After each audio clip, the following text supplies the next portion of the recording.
It's all about the culture kitchen. So fired up because I have the one and only Sister Anne Gathegu. She's a breast cancer survivor and a missionary, Sisters of the Holy Rosary. Karibu sana, Sister Anne. Asante sana, Kevin. How was your day, sister? My day was calm and I had to go for exercise. Nice. Monday. Which one is your favorite exercise? I think my favorite currently is Zumba dance. What? Yes, that one is very, it needs a lot of energy. Yeah, it's very vigorous. I like that. Karibu sana lakini. Asante. And tonight we're going to be talking about surviving cancer, spreading hope, lessons from a missionary sister. And you've gone through a very inspiring journey. And of course, you're going to share with us your story. But for the record, guys, this month, it's all about Breast Cancer Awareness Month. And it started off on the 1st of October, which was a Wednesday. It's going to go through all the way to the 31st of October, which will be a Friday. Now, October, like I said, is the Breast Cancer Awareness Month. It's a time to create awareness, honor the millions of lives affected by breast cancer, and reaffirm our global commitment to equitable access to care and improved survival for all. Another thing you need to know is that breast cancer is a major health concern in Kenya, where it is the most common cancer among women, with over 7,000 new cases annually and more than 3,000 deaths per year. Awareness efforts are conducted year-round, especially during October's Breast Cancer Awareness Month, and it includes public education campaigns, community outreach, mobile screening clinics, and partnerships with government and private organizations to improve access to care, early detection, and treatment. Key actions promoted are self-breast exams, regular screenings, especially for women over 50, and seeking medical attention for any changes or lumps. Yes. So they say apparently around 3,107 deaths per year occur due to breast cancer. Also, approximately 6,799 women are diagnosed with breast cancer annually. It is the leading cancer among women, accounting for about 23.3% of all cancer cases diagnosed in women. Now you know. But tonight, like I said, a very inspiring story from Sister Anne. And Sister Anne, maybe you can take us back to the beginning. How did you first discover that you actually had breast cancer? And what was that moment like when you found out? I begin by saying how I got to know that I had breast cancer. As you have said, I'm a missionary. My name is Sister Anne Gathegu, Missionary Sisters of the Holy Rosary. So I was working in Sierra Leone, West Africa. So I had come home for holidays. So before finishing my holiday, I decided to go for a wellness checkup because I knew where I was coming from. So I decided to have a wellness checkup. Right. And I didn't know I was carrying a cancerous tumor. I didn't have the signs and symptoms. Yet I was having a tumor in my left breast. Yes. So I went in for wellness checkup, and after the results, I got an email showing that I had a lump in my left breast. And when I saw the email, it didn't make a lot of sense, like, because I wasn't sick. But I called the hospital, and they told me I should go to see the doctor. So I went. And when I went to see the doctor, the wellness checkup, in the wellness checkup department, the doctor sent me to a breast specialist. And that is how she looked at my results. And then, because the result I had gotten was for ultrasound, so she said I needed to do mammogram and all that. Already I had the mammogram done, but the results were not out. So when the results were out, I went to see the doctor. And she told me I had to do more checks, more tests, and which I did. And on the 14th of February, I will never forget, 2024. That was last year. Last year. Yes, last year. So on the 14th of February, it was confirmed. On Valentine's Day. As a Catholic, on our Ash Wednesday. So we were starting. Correct. So I was starting my Lent with, that was my cross. So it was confirmed I had breast cancer and called invasive ductal carcinoma. Yeah. Let me ask you, prior to the diagnosis, you had been constantly, you were frequent with the checkups. It was your first time to actually go for the checkup, and then they found out that you had a lump. It was not my first time, because each time I come home for holidays, I always do wellness checkups. So it wasn't my first time. Okay. Yeah, so I had done before and I was okay. So within a span of 1 year, then this. What did you feel? What was going on through your mind when you found out that something is going on? I have a lump. Clearly things are not good. Initially it didn't click like it was something going to be. It didn't click like it would be very serious, because I was not sick. I look at my breast, I can't see any signs or symptoms. So it was like it's nothing so serious. But when it hit me, I remember when now it was declared that it is, my world crashed. Thank God by the time I got the first email, it's always good to have a friend who you can always call, whether in a family member, wherever you are. So I had a friend who is a sister to me, in my family, and a cousin. So I was with her. So it made a bit, it was okay for me, because at least I had somebody journeying with me. But my world crashed. When I was crying, she was there for me. And unfortunately, when I was crying, the doctor was telling me, this is good news for me. What? Yeah. What did the doctor mean? She meant it was good news for her as a doctor, because it was early detection. It was early detection. Yeah. That's interesting. Yeah, because I'm sure for some women, unfortunately, it can be late. Yes. What was the hardest part of this journey? Physically, emotionally, spiritually? What was so difficult? What was so difficult initially, especially physically, knowing that it's breast cancer. So I was like, how do I go through the treatment? Because knowing what cancer means, and I've always heard about chemotherapy, how people die, all those myths and stigma in the society. So it was like, how will I handle this? How will I even tell my family? Spiritually is like, where is God? As a human being, is like, where is God? But at the end of the day, it's like that moment, it comes and goes. Socially is like, how do you even tell your friend? How do I tell my friends and all that? But it was a moment also to go in, like to ask myself, how do I go about all this? And remember, already I have started planning my funeral. How people will cry. How you were already thinking you're going to die. How my mother will cry, how my siblings will cry. Because already, by that time, it wasn't making sense that... because for me, it didn't make sense that whether it is early or late, what I knew it was cancer. But after all said and done, when I had to reflect and I asked myself, what does the future hold for you, Anne? Let's talk about your faith. You asked yourself a very important question. What does the future hold for you? How did your faith, how did your spirituality carry you through the whole treatment process? One thing I did is that I had to ask for people to pray for me. We call prayer networking. Like I told my friends and my family, and being a sister, number one, we always pray together. We have mass together. So mass intentions were done for me. And I also had to ask other people to pray for me. So with that, like, I was not alone in my faith journey. And I remember there was, as a sister, we always pray morning prayers and evening prayer. And one of the prayer intercessions for week 1, it always say, give me courage when things go wrong. So that prayer was very, very practical to me.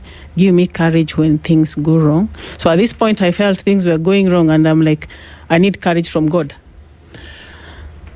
And the good news is, God really walked you through this whole journey. You survived cancer. I'm curious, did it change how you look at this whole thing of suffering and healing due to the faith that you had to, have during this whole process? It's one thing to tell people, have faith. It's another thing where you have to have faith, because now you're going through maybe the challenges of recovery. Now that you survived cancer, what did it change what you think about suffering and healing? Yeah, for sure. I'm not the same again. I'm living my second resurrected life, because I believe that the first life was before cancer, and now I have a second life that I'm living, because I saw death and then I resurrected. So what the kind of change that I would say is that deep faith in God and trusting in God. Because for me, I believe my diagnosis, the divine intervention was real. God was in it. And he's a faithful father and a constant friend. Yeah. He never left me. So, and having seen how the diagnosis came, I believed and I still have faith that God was in this story. So my faith, my relationship with God deepened to a point that when things happen, I can remind him, you did this for me, so I believe even this one you're going to do for me. So, and then that moment of like to look into myself and then keep asking myself, okay, now you have survived this, what next? Because God was in it. What is the will of God? I look at it like that. Let me ask you, how was the healing process? Was it also very challenging, this whole thing for using maybe the medicine, the chemotherapy process? Please paint a picture for us. When the doctor confirmed that indeed I was having invasive ductal carcinoma, there was a treatment plan. My treatment plan was, the first one was surgery, which is lumpectomy. They removed the tumor and the tissue around the tumor and some of the lymph nodes. Then after 6 weeks, I did I had 20 sessions of radiotherapy, which was tough. It's painful, huh? The side effects were really tough because I couldn't chew and swallow for 2 weeks and 5 days. What? So how were you eating? So it must have been very I most of the difficult. time do some soups and blend everything that I was to eat. But the good thing was that the ultimate thing, the goal was that I needed to be healed. So no matter the pain, no matter the cry I cried and the tears I shed, I knew that I had to be resilient because I needed that healing. Yeah, so that was the most difficult part, was the side effects, because the side effect of my radiation from my breast, it affected my food pipe. Right. So, but the good thing, each time I had difficulties, I would always consult the doctor. And good thing is that where my treatment, which was done here in Kenya, so I could easily call her and ask her questions. How long did you take during the whole treatment plan? It took me, surgery is 1 day, then healing 6 weeks. And then the radiation took me 1 month because I had 20 sessions every day. Yeah. Wow. But then after that, I started hormonotherapy, which I'm supposed to do for 10 years. And I'm happy that is almost minus 2 years. So amazing. So 8 left. So, yeah, almost 8 left. So. I like your positivity. Yes. That's amazing. Because many people imagine now that you've survived cancer, you no longer have to go through treatment. No, you have to go through that. Treatment plan is very personalized. And it is very unique. Because it's different for people. Yeah, just like the theme for Breast Cancer Awareness Month 2025. Right. Every story is unique and every journey matters. Exactly. So even the diagnosis and the treatment is very personalized and very unique. Yeah. Correct. Yeah. I agree. So, what inspired you to share your story with Kenyans and, the world?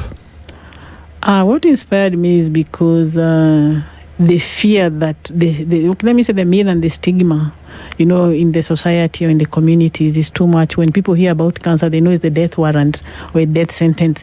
Yet it is not a death sentence. It's not a death warrant. So, my story could be a light to someone who is maybe feeling that this is the end of the world. And for me, it doesn't matter the stage. What matters is what you tell your mind, your mindset. Yeah. Because if you could be even but diagnosed as stage 1, but you just see yourself, you're dead, and then at the end of the day, you're going to bury you.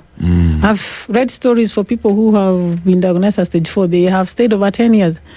Some, very early stage, they have died. So it's all about your mindset and my mindset. So I decided to share my story. And I always say this, that my story may save a life. Yeah. Yeah, especially when I tell people that I didn't know I was carrying a cancerous tumor. Kevin, anybody there can be like me, carrying a cancerous tumor without knowing. So go for screening, especially this Pink October. Yes, it's very true. It's interesting you put it like that, because there are many people out here who think they're healthy. There's no signs of even having a lump or anything like that. So you assume, missing a kitu. And yet you're saying it doesn't matter whether, you don't have any signs or anything, just go and check your situation. Yes. Go for the checkup. In fact, I'm telling them now. Yeah. Schedule for your screening now, because tomorrow may be too late. Also, of having a community around, like if you have people around you who, care for you, love you, it's very, very important, especially when you're going through a situation like cancer. Talk about, the type of support that your network, your sisters, your community gave you, and why, people who are going through cancer, a situation like yours, should have some sort of support, especially from their family members. Talk about that. Yeah, thank you, Kevin.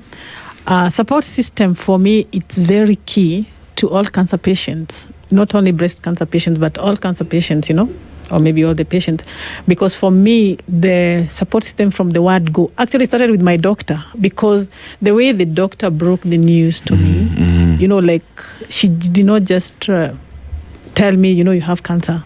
She came very close to me. I can remember Dr. Karen. She came very close to me and looked at me direct to my eyes and say, "Anne, how are you?" Trying to know even how my feelings were. And she said, according to this result, it shows you have breast cancer. So the support system for me started from the doctor. So how the doctors break this news to their patients is very important. Then my sisters, being a missionary, belonging to a congregation, Missionary Sisters of the Holy Rosary, I had the support that all I needed in the house. They were there for me. When it comes to finance, they were there for me. So there was nothing like wasting time after Correct. the diagnosis. So the support was there. Come then again to the support group. Also, I belong to breast cancer support group. When you go and you hear the people talk about how the journey they went through. Also, it was very, very encouraging. Yeah. Talk about my counselor. Yeah. People think that when you are a mentor, that's when you go to see a counselor or a therapist. No, I had a counselor who was journeying with me, so that support was very important. So at least the way I saw things, my mindset also changed. It's not a death warrant, it's not a death sentence, and it's being positive. And also the support system in as I said, in my faith, the church, the prayer networking and all that, and also friends. Let me tell you, friends are very important also in this life. And it's when you have a problem, with your friend. But I thank God, because at the end of the day, for me, I don't even judge anyone, because how people perceive people with cancer is different. So I just allowed people to be. But I thank God for my good friends who were there for me and all that. So support system is very important in this journey. I agree. I'm just reminded, when I hear your story, I'm reminded of my mom, because she also passed on due to cancer, ovarian cancer. And it was very difficult, right? And that's exactly when I saw the people who really meant a lot to her show up. They really supported her and encouraged her. Until at some point I thought my mom was going to heal.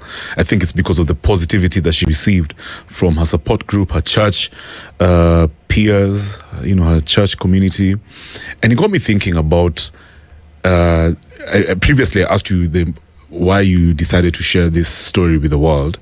And now it makes a lot of sense, because I know there's somebody out there who's listening and they're saying, if Sister Anne can do it, I can do it too, right? Because some people lose hope. And it got me thinking about what you also told me earlier. Moving forward, you've decided that this is your new purpose in life, right? What made you arrive at that conclusion? You're saying you're going to really support the people who are going through cancer, maybe any other kind of disease. Why did you decide that, moving forward, this is what I have to do while I'm alive on earth?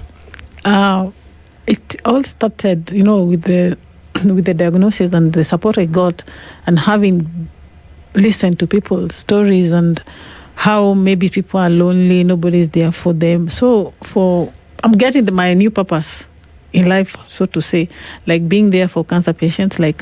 Every Friday I volunteer through Faraja Cancer Support Trust to be with the children at KNH, and I am always happy to be with children with cancer, just to be there for them, for them at least that day. Right. We do craft and cure with them. So, and it's kind of, and when I have a call, maybe come be with someone who has cancer, I get a lot of fulfillment. So it's out of the experience and what I went through because of the support. I'm it's good to be there for people, because people are deserted. People are left alone because maybe they have been diagnosed with cancer, because as you say, you have cancer, they are looking how many days remaining for you to die. They've just decided they're going to die. Yeah, you're going. So I think that's my new purpose, and why